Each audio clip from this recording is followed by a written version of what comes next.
Ladies and gentlemen, we are live here once again from Honolulu, Hawaii. I am joined by the Star Jammer himself, Jay Scott, and we're just 2 weeks away from Endgame in Mexico.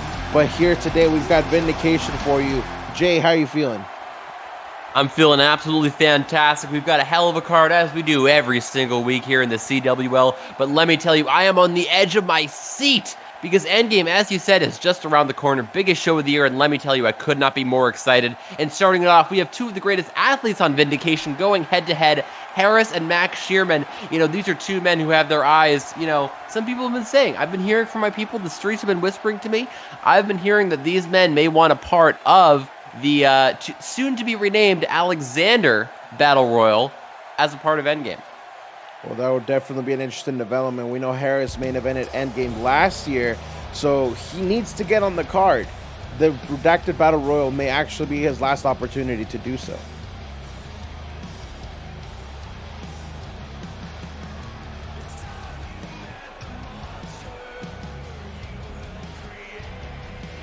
The opening match of Vindication is set for 1 fall. Introducing first, weighing 250 pounds, from Tacoma, Washington, Harris.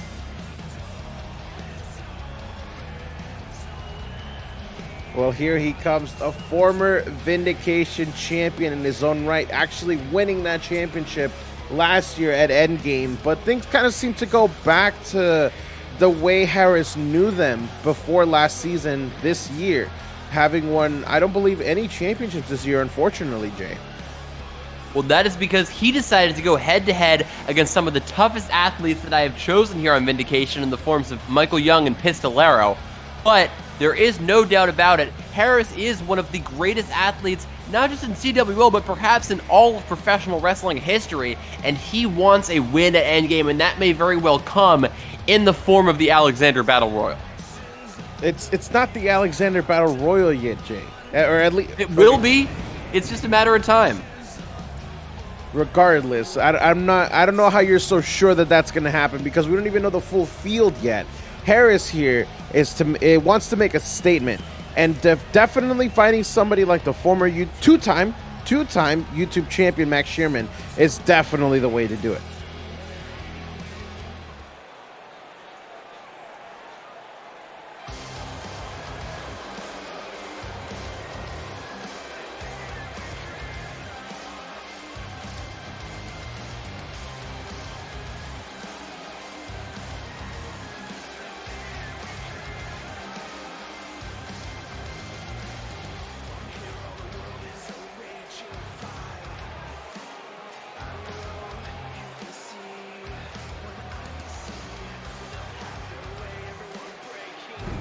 And his opponent represented Crimson Dragons, weighing 225 pounds, from London, England, Max Shearman. And here is the former YouTube champion. That was his second reign, and what an impressive one it was. I gotta say, Max Shearman always looks great with the gold around his waist, and now here he is representing the Crimson Dragons on his way down to the ring to get his spine reduced an inch by Harris when he's going to drop him on his neck. Well, you're correct. A two-time YouTube champion. He walked into the season as champion, and then he actually defeated MD to become a two-time champion. Now, unfortunately, it did come to an end at Jailbreak when Guerrieri defeated Max Sherman, but you can't deny the absolute skill that this man has. Absolutely not. In terms of raw athletic potential, there's not a lot of people on his level. This is someone who came in from a relatively rookie position and won that YouTube championship not once but twice this year, and that is huge. He is, I think he has a ways to go before he fully capitalizes on that potential. As we've seen, it's been hard for him to actually hold on to that title for any considerable length of time once he's gotten it. But I think he has a long future in CWL and in professional wrestling ahead of him, but it may have just gotten a little shorter as Harris planted that fist straight across his jaw. And look at that, Harris already on the assault immediately. That is why he himself is a former Triple Crown champion, completed that entire loop in just 1 year, and he's not giving Max Sherman any time to breathe at all here. He's got him here, went for the big stomp, now signaling for him to get back in the ring. Both of them took swings at each other, but able to dodge out of the way. Looking for the backbreaker, but Harris catches him with that elbow, turns it around, DDT! Now you can see Harris here. Harris has had all the answers so far to Max Sherman. It's as if he did his homework here. And definitely when you're in the ring with a former two-time YouTube champion, you got to do that. Look at this. Harris going for the pinfall already, but only a 1 count on Max Sherman. Early cover, fantastic strategy there from Harris. And now Sherman turning it around with the sling blade, driving Harris to the mat, perhaps looking to create a little opening for himself. Lands the clubbing blow across the back there. And down with the flatliner. The assisted flatliner using the top rope. Very, very smart maneuver by Max Sherman. It reduces the amount of weight that you have to lift for something like that and gives you a little bit more elevation. As we can see here, Max Sherman going after the legs of Harris, but Harris able to come back with that clothesline that puts him back in control. Absolutely, and now turning him around here. Perhaps looking to trap him in the rings of Saturn, applying all this pressure right to the side of the neck. The amount of torque that this puts on, not only on the spine, but also on the jugular vein, cutting off the blood flow right to the brain. Your vision starts to get spotty, a little bit fuzzy, but regardless, Sherman able to break free. What an incredibly powerful athlete. Now Max Sherman having a little bit of trouble lifting up Harris there. Harris connects with a shot to the back, and now Harris has him up in a powerbomb position, carrying him, it looked like, over to the corner, just plants him down with the buckle bomb. Huge impact there from Harris, but will he be able to follow up? I believe he will, as look at him right there, that reverse DDT, shades of Michael Young, plants him down there. We know that they have history as the Misfits, but now the stunner! Harris connects with the stunner. But Sherman able to recover almost immediately by hitting that kneeling jawbreaker on Harris. Harris isn't phased either, though, pushing him off, rolling through, capturing him here, and just bringing him down with that air raid neck breaker. Now Harris here. He's got Max Sherman up on the shoulders. We know what's coming next. The go to sleep connects. Harris falls right into the pinfall. And is this going to be it? 2. And the referee counts it. It is a 3 and a victory for Harris.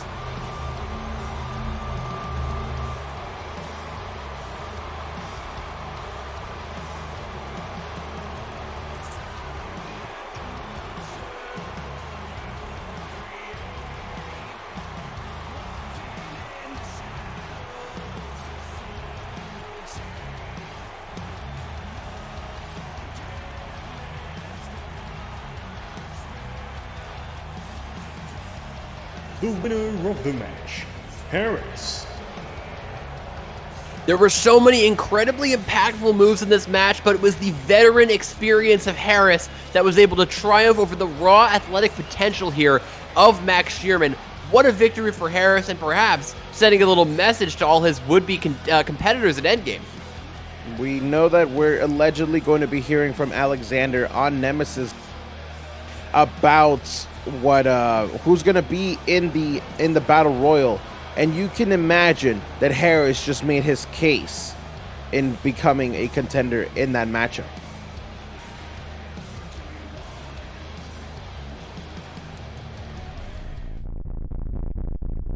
And now, look at this. A little footage from the backstage area. Pistolero has got Greteri cornered here and just nailing him with this chair. Now, this definitely looks like a laid-out trap on the behalf of Pistolero, I should say, because those don't look like our regular cameras. They look like something that was set up beforehand. I gotta say, I have a lot of respect for Greteri as an athlete, but he made the biggest mistake of his life challenging Pistolero, and now he is suffering the consequences. This is what you get when you go up against the baddest man on the planet. Boy, it looks like Pistolero definitely did his damage as he runs away from the backstage area. But we need to go get somebody to go check on Greteri.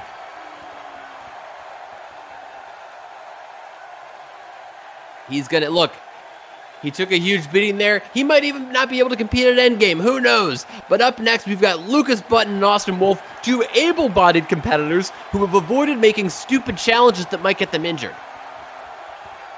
Well, we know Lucas Button is on a hot streak right now, having defeated the likes of Jack Thunderheart. You know, that's not something that you can just forget about. Be like, oh, that was a good win. That's a former Vindication champion.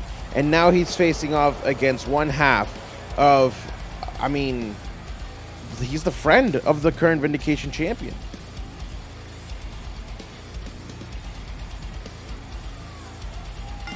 The following match is set for 1 fall.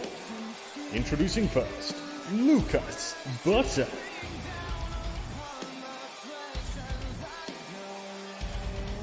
Well, here he comes. Lucas Button is making his way to the ring, and like I mentioned, on a very, very big hot streak right now. Lucas Button is now going to face off against one half of the Sons of Fenrir, and you know, the other son of Fenrir does currently hold the Vindication Championship. That's true, and they were such an effective tag team together, but individually, they're just as capable. I mean, William Black was able to capture the Vindication Heavyweight Championship in the Jailbreak Chamber. Who knows what Austin Wolf will be able to accomplish in singles competition as well. And we know that once again, these two men are currently being eyed for that I'm saying it now. God, the redacted battle royal.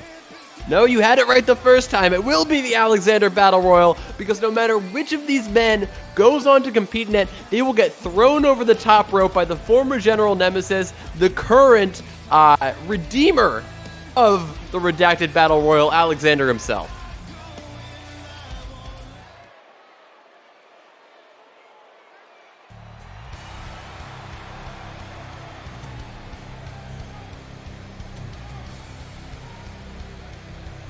And his opponent, representing the Sons of Fenrir, weighing 118 pounds, from Mexico, Austin Wolf. Well, we know definitely Austin Wolf has his eyes set on making Endgame, because that's a homecoming for him just as well as it was for Greteri. We have a lot of Mexican proud people here on the roster, and they want to do everything that they can to go back home and perform in front of, you know, in front of their friends and family. Absolutely, you know, that means so much to so many people, but that's not an opportunity that's given out. That's an opportunity that's earned. So these competitors are going to have to do a lot if they want to have that, you know, crowning moment. Well, here we go. We're about to get the action started here in our second contest of the night. I can't wait to see this one. Austin Wolf, honestly, one of the more eccentric people that we have here on the roster, and he's just as dangerous as he is eccentric. Absolutely, you know, we've talked about his strategy before. He does opt to wear a hoodie in the ring, which is questionable at best, but it certainly does make it more difficult to get a you know, to kind of track his movements, to figure out where he's looking, what he's thinking about, and so perhaps it'll provide the advantage needed to get the win over Lucas Button here tonight. Well, they seems to be doing good so far, as that judo throw was just immaculate on the side of Lucas Button, or I'm sorry, on the side of Austin Wolf, but Lucas Button able to get back with that shoulder block. And now look at that, Austin Wolf returns with his own. I'm very surprised that I was able to take him down, because you look at the physique of Lucas Button, and the thing that stands out is his powerful upper body. And now, oh my goodness, Austin Wolf able to counter that by using his weight against him, that low flatliner bringing his face directly to the mat. Look at this. Here we go. This is the brutality that I'm talking about from Austin Wolf. It's not pretty, but it is effective as he starts connecting with the strikes, not only to the side, but also the head of Lucas Button. Absolutely, just driving the knees right into the back, taking all the wind out of his lungs. I mentioned before the impressive upper body of Button, but that's not going to do him any good if he can't muster any breath in his body to actually use that power. However, it looks like he's starting to make a recovery here. Firmly planted, I was going to say firmly grabbed the ankle, but Austin Wolf able to kick him off. The resiliency and the deviousness is the right word of Austin Wolf is definitely something to keep in mind. No matter the situation, he'll always find a way to get that little bit of offense in, and it could be the critical bit of offense to score him a victory. And now, huge face buster here, delivering the knee directly to the crown of the head and the bridge of the nose here.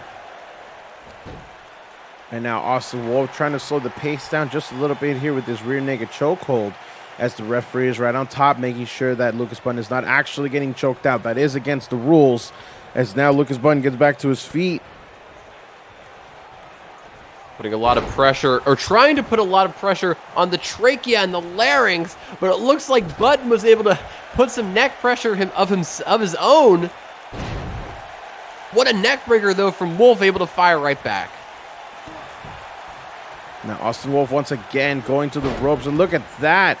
The spinning blockbuster, I believe, if I'm not mistaken. That was a very impressive maneuver by Austin Wolf, but Lucas Button able to sweep the leg and gets right back into the battle as Austin Wolf himself goes for a jawbreaker. Austin Wolf is not giving Lucas Button any time to breathe at all here. He's scrappy, he's determined, and he's looking to get the victory, and he gets that huge spin out power bomb there. That could be enough to score him the 3 count, but Lucas Button with those powerful shoulders might still have the ability to kick out, and he does it. Austin Wolf looked a little bit in disbelief there, but I think this may be all she wrote here, Jay. Lucas Button in a lot of trouble as Austin Wolf misses with that high knee. Almost a Black Fang-like maneuver. Maybe learned it from William Black. And now here, absolutely, that is one of the strengths of being in a tag team is you're able to pick up moves and tricks from your partner, and now he is able to deliver that knee right across the jaw. Could this thing be the thing to put Button away? But no, he kicks out. Lucas Button somehow kicked out after the 2, before the 3, and now Lucas Button is starting to come back. Look at that back elbow. A beautiful connection as now Lucas Button falls right into the pin. 2, but no, the referee is not able to get the 3, and now the disbelief has changed onto Lucas Button's face. He's going to need a stronger hit than that if he wants to put down Austin Wolf. But the ring intelligence that Button demonstrated there by feinting before delivering that critical back elbow was really something to admire. He is relatively inexperienced compared to a lot of his CWL roster members, but there is no doubt about it. Button has the determination and the raw intelligence needed to score the victory in critical matchups like this one. Now look at that, another high knee by Lucas Button. And now Austin Wolf retaliates with another shoulder block. These two are as hard-hitting as they come here today, as now Austin Wolf managed to bring him in for that swinging neck breaker. And now Austin Wolf picks up Lucas Button again, but Lucas Button comes right back. Jay, what is it going to take for either of these two to go down? It's going to take a lot more than what they've already given. These guys are just so determined, even though, they know that this is... So some fans might look at this and say, oh, it's just a matchup. It's just these two going at it on Vindication. What's the big deal? These guys know how much a win means here in CWL. Not only does it have the winner's purse attached to it, it also means big things for your chances of potentially challenging for a championship down the line. These guys are determined to make a name for themselves and cement their legacy here, and that spin-out powerbomb might have just been the thing to do it. Austin Wolf puts a little bit of extra sauce on there with the stomp to the back. And could that have been all she wrote? Austin Wolf again failing to get the victory. But I think it's more so because Lucas Button refuses to die. And now looking to follow up. I was going to think with another one of those knee strikes, but now he has him up on the shoulder and catches him with the knee right in the ribs. Austin Wolf runs him over with the knee to the face, and now going right to the pinfall. Referee making sure Lucas Button's shoulders are down, and that's going to be all she wrote. Austin Wolf has captured the victory over the red-hot Lucas Button. What a huge match this was. That critical miscalculation with the knee strike almost cost Austin Wolf the match, but he was able to fire back with another couple of those deadly knees in order to score himself the victory. Huge win for Austin Wolf.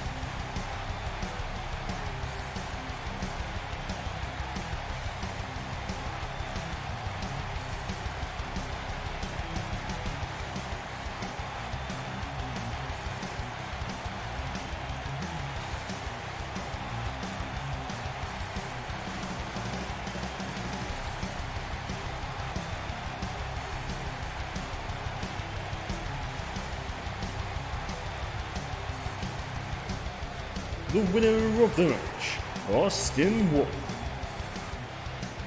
Well, we talked about it earlier. These men were hopefully trying to get their ticket to Endgame by being added to the Redacted Battle Royal. And if you ask me personally, I think Austin Wolf did exactly what was needed to get that ticket to Mexico. Look, that was huge. There's no doubt about it. Austin Wolf shows that he has every tool necessary to be what is truly considered to be a superstar in the CWL. That could very well send him all the way to Mexico. And quite frankly, I hope he makes it there just to be thrown over that top rope by Alexander, as I mentioned before. Well, we talked about people trying to earn their way into Endgame. We know that the Broken Standard earned their way by winning the Tag Team Championships at Jailbreak. And now their next challenge is going to be none other than the team of Dark Breed over on Nemesis. And Jay, that's going to be a clash of the Titans if we've ever seen one before.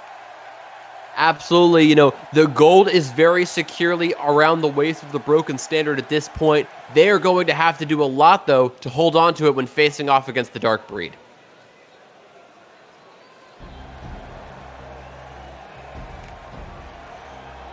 The following tag team match is set for 1 fall. Introducing first, at a combined weight of 1,724 pounds, your tag team champions, Brubble, Edward Bronson, the Broken Standard. The Broken Standard has been a staple in the CWL for almost a year now. These two started by fighting one another, and ultimately they earned each other's respect. And after a few months of trying and just basically running roughshod over the entire tag team division, they can finally call themselves the tag team champions right in time before the biggest show of the year. We asked the Jailbreak who is going to stop the Broken Standard. And if you ask me, I think the Dark Breed has the best opportunity to do so, because it's basically looking at a mirror image of this team. Look, I'm going to be very honest. I don't like these guys. I don't like the way they choked me out. I don't like the way they took my tag team titles. And I'm hoping that the Dark Breed puts the boots to them on the biggest stage that we have to offer here at CWL in Endgame. Well, regardless, Jay, I think it's going to be a very exciting battle. I'm sorry that Brubble did what he did to you, but it was all in part of the competition. It was part of the contract that y'all signed. And again, I think that showdown at Mexico, we're going to need to reinforce the ring. We're going to need to reinforce the entire arena in order to be safe.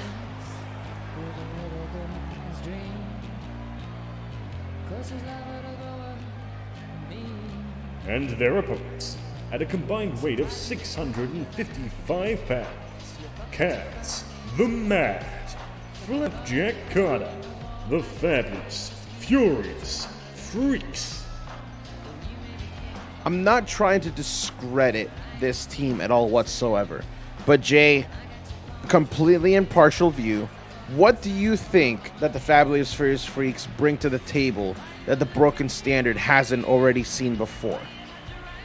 Well, I'm going to be honest with you. I think they bring an interesting combination of strength and speed that the Broken Standard hasn't really had to contend with yet. Of course, when facing off against myself and Rodrigo Del Gaiso, they had to face off against a very strong opponent in Rodrigo, and then a more technical-minded person as to myself. But I gotta say, Flapjack's definitely faster than me, so I think this is a different combination they've had to face off with before. I've made it clear that I don't like the Broken Standard, but quite frankly, I think they do have a great shot of overcoming this team here. I simply think they have the overwhelming strength to overpower both Flapjack and Kaz. We know that both of these men are very decorated in the past, multiple-time tag team champions. Flapjack Carter being a Twitch champion himself. You know, this is a team that you cannot take lightly. And this is the Broken Standard's first showing being tag team champions. So, you know, I hope that they don't let that success get to their head. Especially, I completely agree with you. Look, it would be a huge upset if the FFF is able to get the win here. But Kaz, starting off strong with these boots, you've got to say, look, I agree with you. It definitely seems like the Broken Standard has the momentum, but maybe FFF will be able to capitalize on some overconfidence coming off of that huge tag team victory. Here it looks like Kaz is trying to be the power man here, but how are you going to overpower somebody like Brubble or Bronson for that matter? And even then, how is Flapjack even going to contend? Look, that's a very good question, and I was going to come up with an answer, but quite frankly, that huge torture rack backbreaker just erased my mind. That was an absolutely tremendous slam. He did that to somebody that weighs as much as one fully grown male tiger. I thought it was 2 fully grown male tigers. Maybe it's 3. It could be more. It could be 5. Now here we go, as these two sending him right into the corner, kick across the jaw.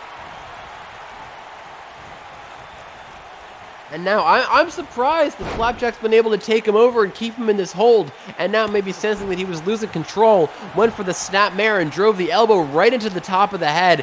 He cannot let Brubble get a moment to recover because the man will overpower him if given the opportunity. And you saw that right there. Brubble was trying to like scratch and claw his way over to Edward Bronson, but Flapjack Carter taunted him and then didn't even allow him to get the tag. But now it looks like Brubble finally got Edward Bronson in, and now Flapjack Carter is in a hell of a lot of trouble. Hell of a lot of trouble as he kind of puts his athleticism on display, going for that back handspring elbow strike. But Brubble, not impressed at all, plucked him out of the air and slammed him down there. And now, with his power, with his brute strength, sent him flying all the way across the ring, and now just finished tearing at his face. Flapjack Carter now is able to get that arm wrapped around and then smashed into his shoulder. Very, very smart idea by Flapjack Carter, because if Bronson's arms are out, you have nothing to worry about when it comes to the bloke breaker. Exactly right, and also not to forget, not as deadly as the bloke breaker, but also significant, those huge forearm shots he likes to employ to knock out opponents. If he doesn't have the arm strength to throw those at full strength, that's going to be very difficult for him to win the match. It definitely looks like the Fabulous Furious Freaks came in here and did their homework, because they're just putting the absolute work to the current tag team champions. Look, they have decided, we can't overpower these guys straight up. So what we have to do is run an impeccable strategy as a tag team. The frequent tags, cutting the ring in half. This is exactly what the FFF needs to keep up if they want to secure a victory. And so far, even though they, of course, have taken their own brunt of offense, I think they've been running a flawless game so far. And speaking of flawless game, that big boot right there took down Edward Bronson flawlessly. And I don't think we've ever seen Bronson in this much trouble before. Absolutely. He is completely at the mercy of both of these men. The speed of Flapjack, the strength of Kaz. Perhaps this matchup is going to be the kryptonite for the Broken Standard. But Bronson looking to prove me wrong there with that huge hatch suplex. That was just an insane display of power, as now Brubble is back inside the ring. We know that it seems that he has perfected that bloke breaker now, and this is going to be dangerous for the Fabulous Furious Freaks if either of them gets caught by the bloke breaker from either man. And now tossing him into the corner. You're absolutely right. Flapjack looking to avoid that from happening to him by tagging his partner in. And now these two with a towering double back body drop, sending Brubble up almost as high as Bronson's head, but not quite. Now here we see the Broken Standard setting up for a tag team maneuver. Getting Cass the Mad lifted up in a double back body drop as Brubble now starting to exit the ring, and we're down to Bronson and Cass. This is going to be just an absolute feat of strength by both men. Bronson looked at the double back body drop that they performed to Brubble and said, anything you can do, we can do better, and delivered one of their own. I think they sent Cass up twice as high. Now look at Bronson. He is starting to feel it. He just deadlifted Cass and threw him over like halfway across the ring. And then he felt happy about it. And the crowd here went nuts for it. He almost threw him all the way out of the ring. And that deadly forearm shot, could that be enough to put him away? No. He's looking to deal out a little bit more punishment with these strikes. Oh, look at that. Just driving the elbow straight into the forehead. The brutality from Bronson. Those elbows could slice your forehead open. Somehow Cass seems to be okay, but I don't think he's going to be okay for much longer as he gets lifted into the block breaker. And just like everybody else, he passes out in the block breaker.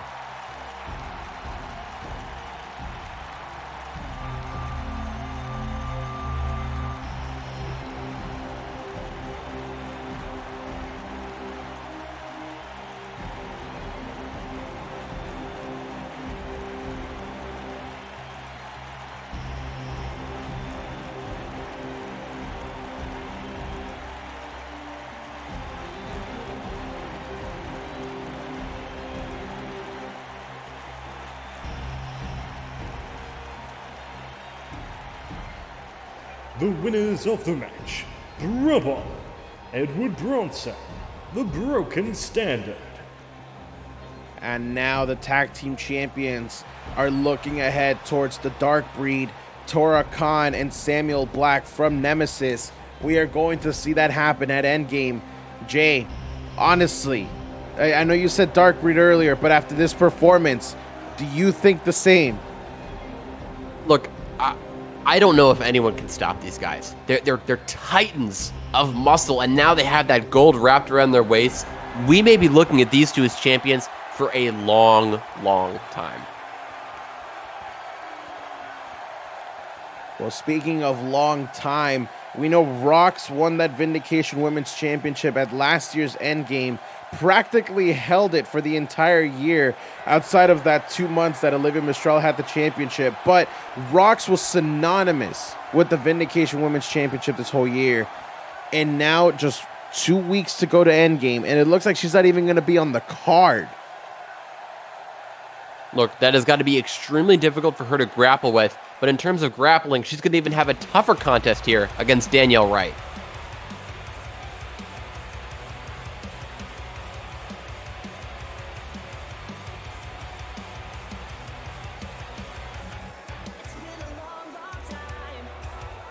The following match is set for 1 fall.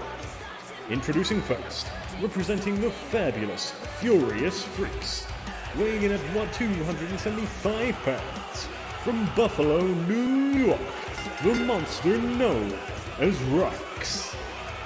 You know, we talk about scary sights, but I think a rather rare sight here to behold is the fact that Rox is not coming out with that Vindication Women's Championship. She is used to coming out here burdened with those multiple pounds of gold over her shoulder, and you gotta think, if she's free of that burden, first of all, she's gonna be angry, and also, she's gonna have that much more strength to tear apart an opponent. You know, I feel bad for Danielle Wright having drawn this match this specific week, because we saw Rox lose that championship 2 weeks ago at Jailbreak, and, you know, all fair play, it was a Jailbreak chamber. Those matches are damn near impossible to win as the champion. We've seen it happen maybe once or twice since we began the CWL, and Rox, yes, maybe the title went to Valencia, she earned it, but even then, it's your championship. And her opponents, weighing 150 pounds, from Grand Rapids, Michigan, Danielle Wright.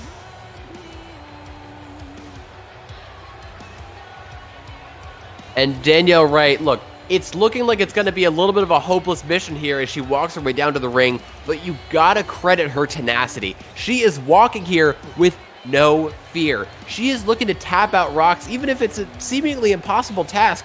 But you're absolutely right. Rox is an absolute monster, and she is on the short list of people I never want to step in the ring with.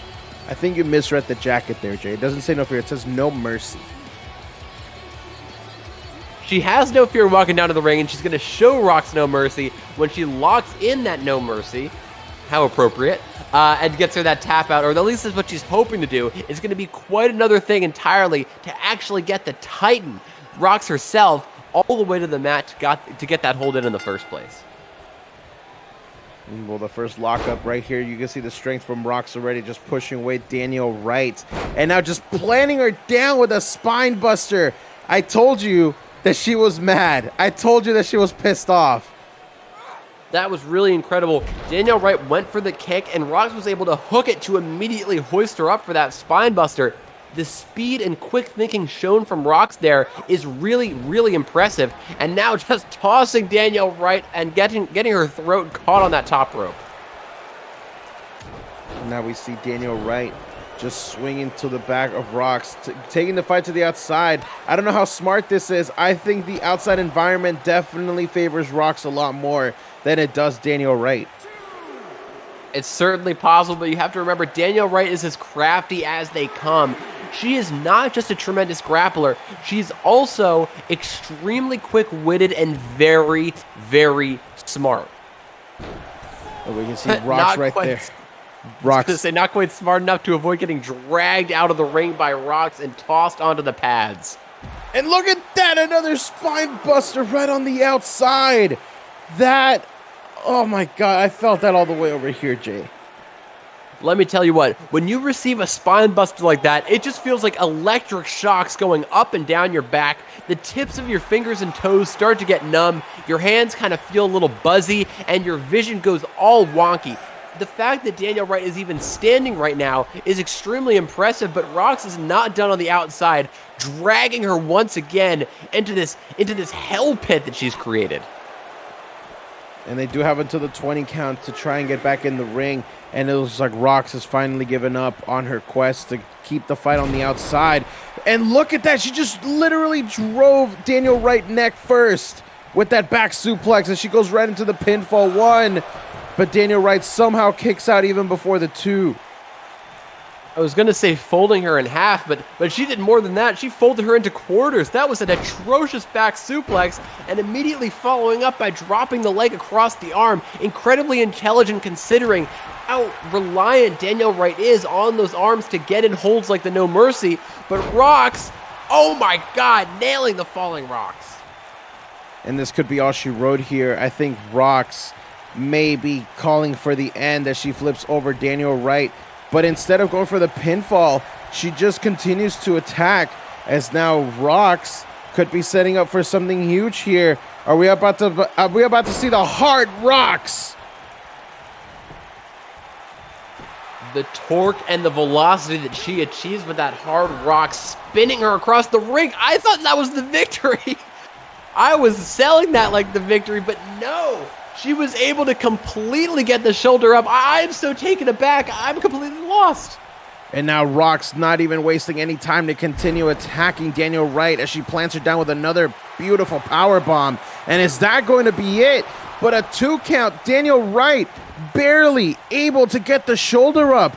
Danielle Wright is showing us a side of her that we've never seen before.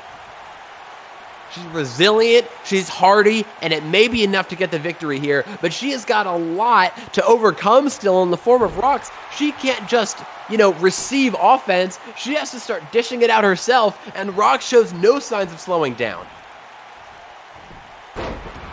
Now Danielle Wright sweeps the leg there, trying to get back into an advantageous position, but I don't know how advantageous you can get over somebody as powerful and as big as Rox, but Danielle Wright, damn it, she's trying. She's certainly trying, getting the arm here and almost twisting it out of its socket. That is atrocious. Daniel right now lifts up Rox. And look at that, going after the same arm. Very, very smart. Without the arms, Rox is not going to be able to lift you up. Or maybe she's going to fall victim to the no mercy. Look at that beautiful game plan by Daniel Wright. Is this going to get Rox to tap out? Has Daniel Wright just defeated the former Vindication champion? So much torque applied to every joint of the arm, but it's not enough. Rox able to roll out incredibly fast from the larger woman. Kind of a almost unexpected speed, and the speed from that power slam there, unfortunately for Daniel Wright, was very expected, driving her into the mat with the force of a truck. That was an emphatic power slam if I've ever seen one, but now it looks like Rox is back in control of this matchup. That flurry from Daniel Wright almost got the job done, as now Daniel Wright reversed DDT. She's showing off to the crowd now. She needs to stay focused. You cannot let this momentum get to your head. You gotta stay on the attack. And I think now she finally heard me, as Daniel Wright catches the leg. Look at that, turns it over and sweeps Rox from the back. Daniel Wright has got to be very careful, though. She's kind of feeling herself right now, and she's doing exactly what I was afraid of. She cannot try to get Rox on the top turnbuckle for that avalanche shoulder breaker. It's simply not going to work. Look at this. Rox immediately able to counter. Hooks her up with that gut wrench. The strength needed at this point in the match is just not going to be there, unfortunately, for Daniel Wright. Rox now sends Danielle over to the corner. Danielle gets that foot up for Rox, and now Daniel Wright sends it over to the other corner. These two women are just, they know that this match is very, very close to ending. Their gas tanks have got to be reading on empty. It's about who's going to connect with that last final shot that could end it all. And now just pasting her across the jaw. Look at this. Striking combination. And now backing up.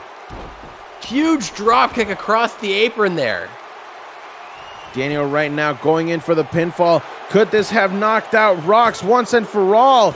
And Daniel Wright does it. Daniel Wright has taken the victory over Rox, the former Vindication champion.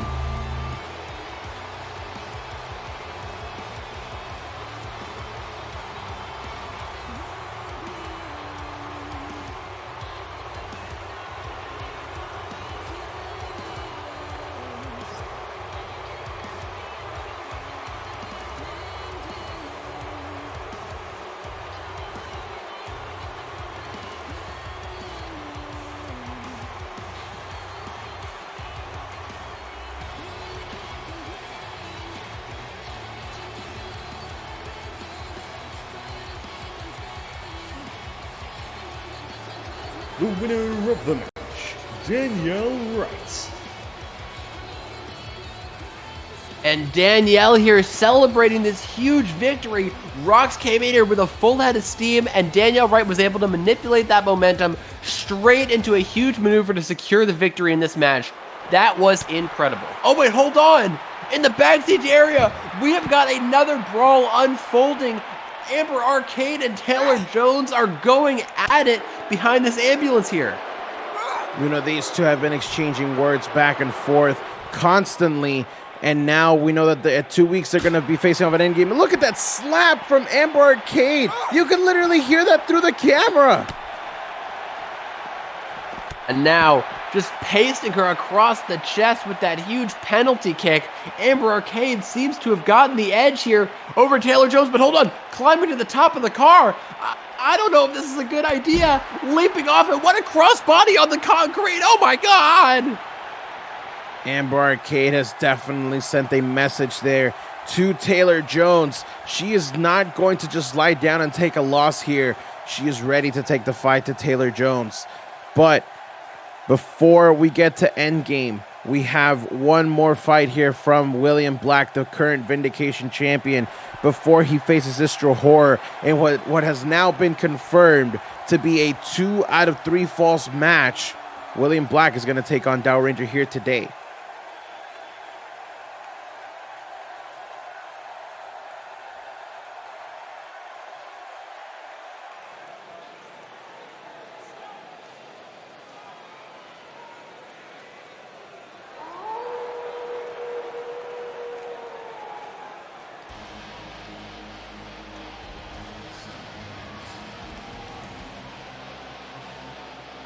The following match is set for 1 fall. Introducing first, representing the Sons of Fenrir, weighing 235 pounds, from Biloxi, Mississippi, your Vindication Heavyweight Champion, the Wolf of War, William Black.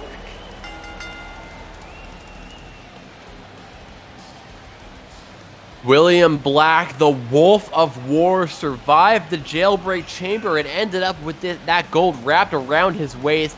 He is on his way here to not just crush Dower Ranger, but to show Zistro Horror exactly what he's going to do to them once they get to Endgame. William Black is more determined than he's ever been, and quite frankly, I don't know what the hell Dower Ranger's thinking. I don't know if those gears in his head have been turning. You know, he's been going through the algorithms, producing the ideal outcome. I don't know what malfunction occurred in his dome piece to make him think that going up against William Black tonight was a good idea. To be fair, he was just released from the garage, if you will, due to the attack from Sergeant Hunter earlier in this season. So this is actually his return match. But this match is going to show us exactly what William Black has in store for Zistro Horror. This right here is a singles one-on-one matchup, single fall, just one. But in 2 weeks, we're going to see one of the most prestigious stipulations at Endgame when Zistro and William Black face off in 2 out of 3 falls. A huge stipulation for a huge match. These two titans of CWL will be clashing. Is William Black going to finally put Zistro Horror down and end his quest for gold? Or will Zistro stop being the almost man and finally claim the Vindication Heavyweight Championship? I cannot wait for that match. But first, William Black has got to absolutely massacre Dower Ranger here tonight, and I think he's going to do it in record time.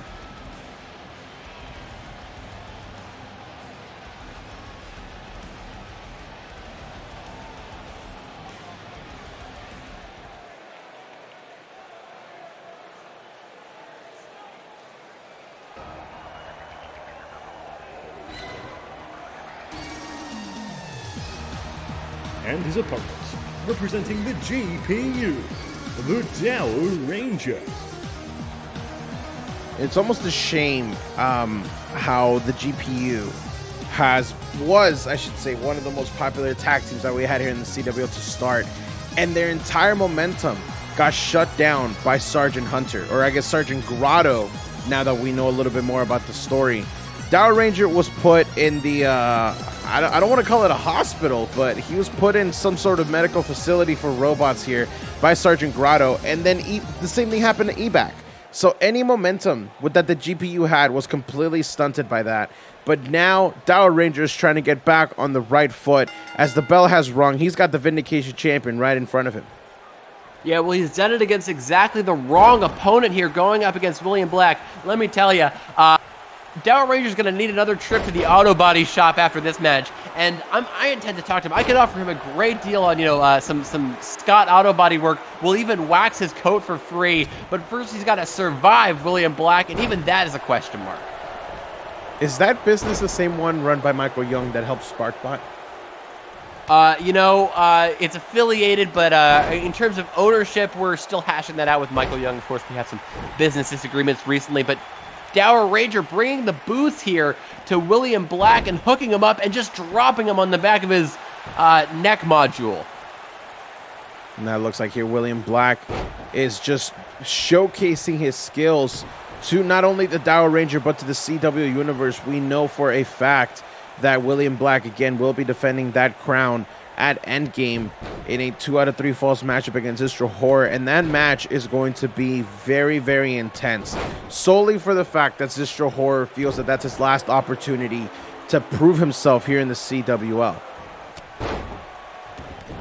Going to be tough. It's going to be tough if he feels that's his last opportunity, because he's chosen a very difficult opponent to get that last shot against.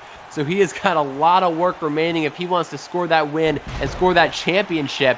And it looks like Dower Ranger's gotten a temporary advantage here over William Black, but he has got a long way to go if he wants to wear down the survivor of the jailbreak chamber. Now look at here, Dower Ranger getting a good hold of William Black, but William Black able to reverse it into a headlock of his own, lets it go, and a kick to the gut of Dow Ranger, and now a knee to the face. But look at that, Dow Ranger just springs right back up and follows up with I think a single leg drop kick there. Extremely impressive athleticism from Dow Ranger. That was huge, and now looking for a big stomp across the gut. Dow Ranger now continues the attack here on the champion. And can you imagine what it would do for Dow Ranger if he's actually able to pick up the victory here over William Black just 2 weeks shy of Endgame? It would be tremendous. It would be incredible. I have no idea what that would look like for Dow Ranger, but here, catching him straight in the jaw unit with the Black Fang, William Black has Dow Ranger down, but it's not enough to score the 3 count. He was able to engage his thrusters in time to get the shoulder up. Now look at this, William Black just hunting his prey. A kick to the gut. We know what's coming next here, Jay. The blackout. And no one gets up from the blackout. Dow Ranger, it has been time, buddy. You tried, but the Vindication champion stands tall.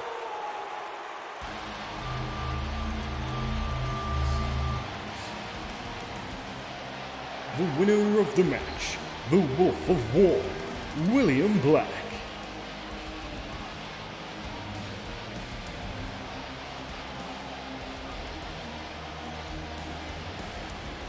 Your winner, the Vindication champion, William Black.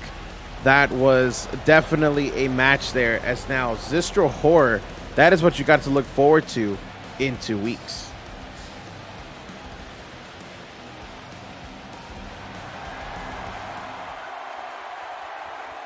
Well, ladies and gentlemen, we got one more match here for you today, as Yui Nishimura, the person added to the Vindication Women's title match at Endgame, faces off against Kaylin, the person who earned that shot prior to Jailbreak. And this is going to be very, very interesting. Two titans of the Vindication Women's division, the breakout star, the J-pop shoot fighter princess Yui Nishimura, going up against the spoiler Kaylin. This is huge.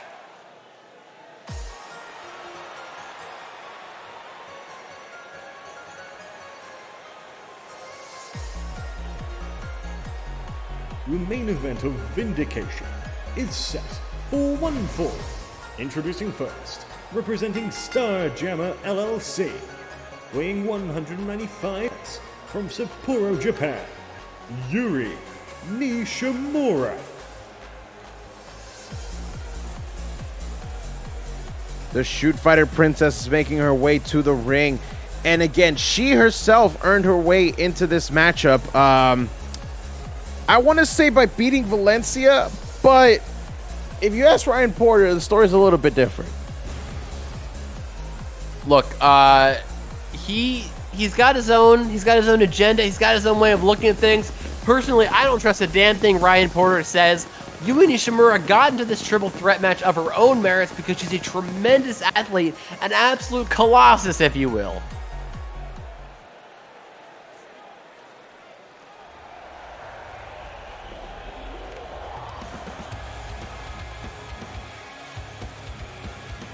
And Direct, representing the DBC, weighing 150 pounds, from Manhattan, New York, Kaylin. It takes a special kind of guts to accept a triple threat match when you have a secure one-on-one matchup with the champion. The fact that Kaylin agreed to this matchup and made it a triple threat just goes to show how confident she is that she will walk away from Endgame as the Vindication champion. Look, I've made no bones about it. Of course, I am fully backing Yui Nishimura in this match, but you can understand why Kaylin would feel confident. In the past 6 months, she has been playing the eternal spoiler to so many women across the division. The way that she scuttled the boat for so many people in the Supremacy Cup was an exact point of that. And now, these two looking to lock up, they are ready to show why they should be champion. And I think that Kaylin is going to show exactly why she was the #1 contender before Yui Nishimura picked up that win over Valencia last week. And, you know, we were supposed to have that match at Endgame, the Valencia-Kaylin one-on-one. But I'm actually happy to announce here that that match is going to be happening next week. So, you know, it's going to be Kaylin's last opportunity to get some kind of momentum for that, as well as Valencia. Because at Endgame, it is going to be one fall to a finish triple threat between Yui, Kaylin, and Valencia. And now Yui able to drive Kaylin down to the mat. And just wrenching on the shoulder. Look at that, almost twisting it all the way out of its socket. I think I heard a pop all the way here from the announce table. Maybe a J-pop, if you will. Hey, and now looking to crush her. Oh, I thought she was going to go for a shoulder tackle there, but Kaylin too quick, but not quick enough to get out of the way of that lariat, catching her right across the upper chest, a little bit in the throat, of course, driving the wind out of her lungs and making it more difficult for her to catch the advantage, and takes her over here with the slam. Now Yui Nishimura connects with that kick to the back. She is in full control of Kaylin so far, but Kaylin instead able to spring up and get that Enziguri to the back of Yui Nishimura's head. I'm just waiting to see who's going to get that next critical move. Yui able to get the arm drag, but it may not be enough considering the speed and the tactics, the immaculate tactical mind of Kaylin here. Looking for the kick. Yui able to dodge out of the way and immediately fires back with that strike, and then another couple of knee strikes in the chest, right in the sternum there. You know, that just goes to show that MMA background of Yui Nishimura that we talk about so much. Yui is not somebody that you can just take lightly. There is a reason she is as popular as she is, because she may look small, she may look like she can't hurt you, but she will put your lights out in 1 second. Absolutely, that shot across the jaw, the #1 hit, is a death blow for so many wrestlers here in the CWL. Kaylin has got to be careful if she wants to try to have any hope of scoring a victory here today. Now look at this here. Kaylin with his knee strike to the head. And what has Kaylin got in mind here? Look at this. Lifts her up. The one-night stand connects from Kaylin. And is this going to be enough? She has got Yui Nishimura down. 1, 2. But Yui Nishimura manages to kick out before the 3. And Kaylin looking to load up here. I think I know what she's going for. She's looking to lock in that huge sleeper, but no. No, she decides to instead lift her up and go for the fisherman driver. What a maneuver, spiking her right on the head. And that's going to be all she wrote. Kaylin picks up the victory over Yui Nishimura after that fisherman buster. Talk about an emphatic statement made by the former #1 contender for the Vindication Championship. And now she looks towards Valencia next week in their one-on-one contest, just a week shy of Endgame.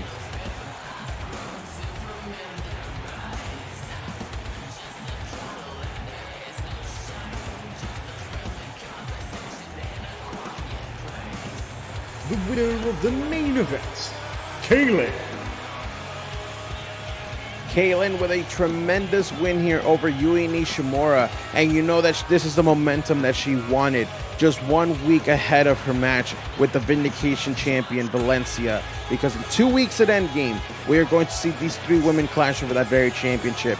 This has been the Chairman, joined here by Jay Scott. Ladies and gentlemen, have a wonderful night. We will see you here next week.